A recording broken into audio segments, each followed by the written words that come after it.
Hello, everybody. I am very dehydrated lately. I need to drink more water. I know I do, but that coffee addiction is strong in me. Anyway, I'm not making this video to talk about me. I'm making this video because I've been watching this whole Luigi Mangione saga. Mangione, however you say poor man's name. And watching all of the subsequent videos that came out, people giving us history lessons and philosophizing, and the number one common thread in these videos is, oh, I do not condone this violence and all this blah blah, as they're telling you, about people who condone that violence or justifying why the violence happened, but they always all say, there a lot of people are coming out on the side of Luigi Mangione, but at the same time they're also trying to not condemn him but not condone his actions at the same time. It's the usual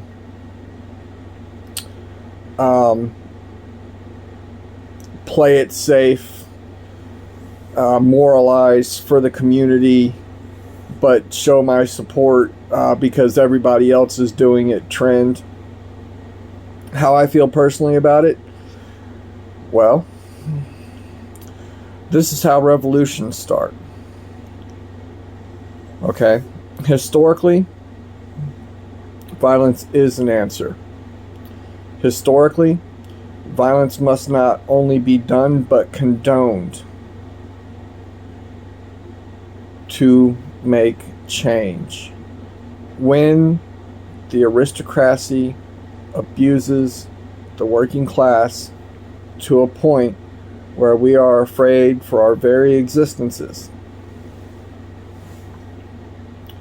bad things start happening. Why do you think that is? Well, because how did Warren put it? Elizabeth Warren, you can only push people so far.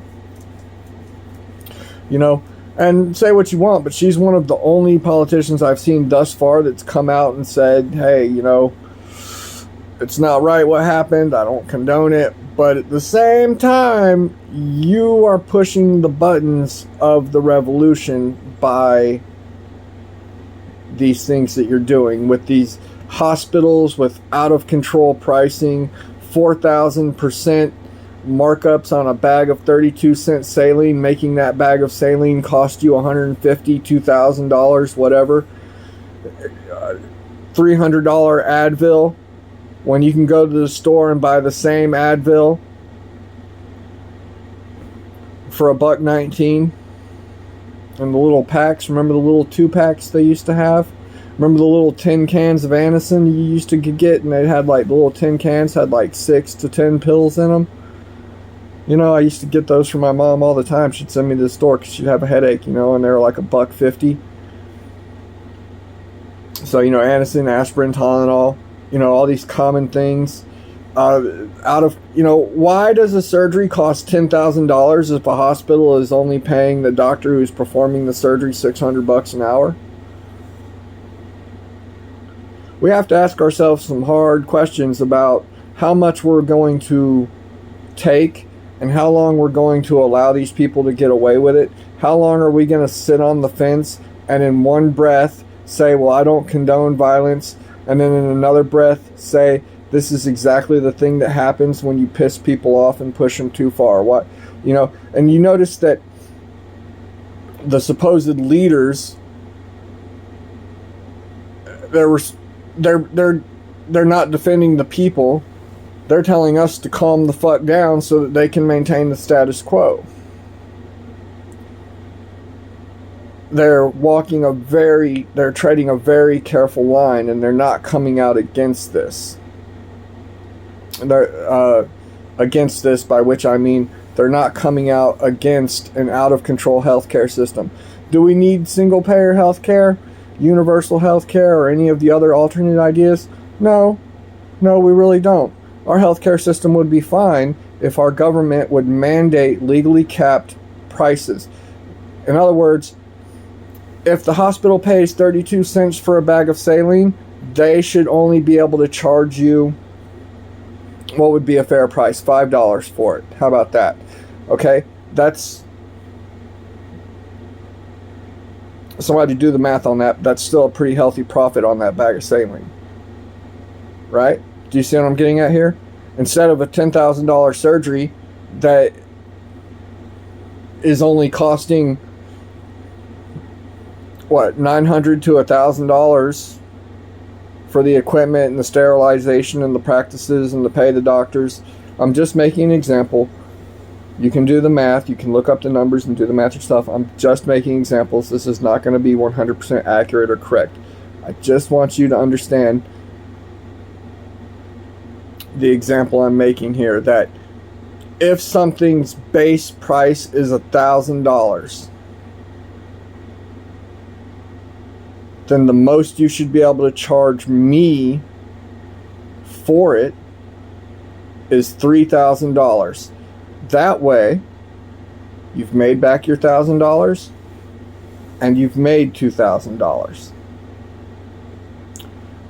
If we lower, the base problem here is that hospitals charge such exorbitant sums and doctors charge such exorbitant sums when it's just a doctor involved. But when it's hospitals, when it's these medical practices, they charge incredibly exorbitant sums and take advantage of the insurance companies. And it creates an Ouroboros, a self-consuming snake of fuckery. Okay? The hospitals are trying to stick it to you, and they're trying to stick it in the insurance company. And while that's happening, the insurance company is trying to stick it to you while they're trying to stick it to the hospital. If we put price caps on shit, this wouldn't be happening. We wouldn't need to change the system because the system would start rolling along just fine. Everybody would be able to make a profit. Healthcare would be cheaper. Insurance companies would, hopefully, deny less claims. Wouldn't have a reason to deny claims because they would be paying reasonable fucking prices. You see what I'm getting at? It's not all the insurance company's fault. Everybody seems to forget that all of these systems are interconnected. And it doesn't matter if it's a socialist system or a communist system or a capitalist system. All of these systems are interconnected. They have to be. It's just the way it is. It's the way humans work. We have to have our bureaucracies. We have to have our administrations.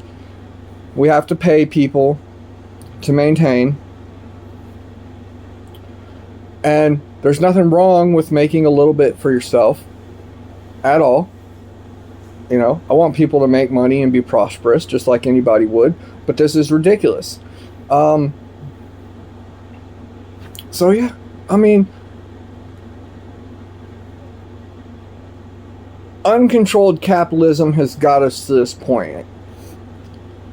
If we put some caps on some things and enforce those caps, many of these problems would alleviate themselves. That's how I feel about it. That's what I think. I think, you know, I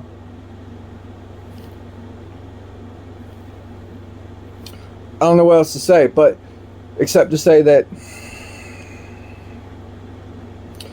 a quote that's been going around a lot, pretty famous quote, I think it was, some people attributed it to JFK, which is, you know, when you make peaceful resolution impossible, you make violent revolution inevitable. Okay? And you can't sit here and tell me that you condemn me for condoning violence while you condone the violence of Israel, Palestine, Russia, Ukraine, Syria, Kosovo, Kurdish genocide, Uyghur Muslim genocide, all the genocide. going on in the world, but they want to scold the public for being angry at our claims being denied.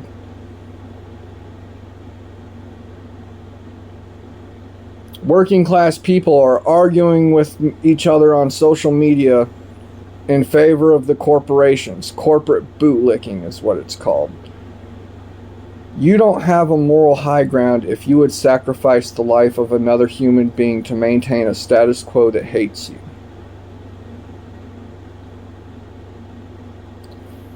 Free Breonna Boston.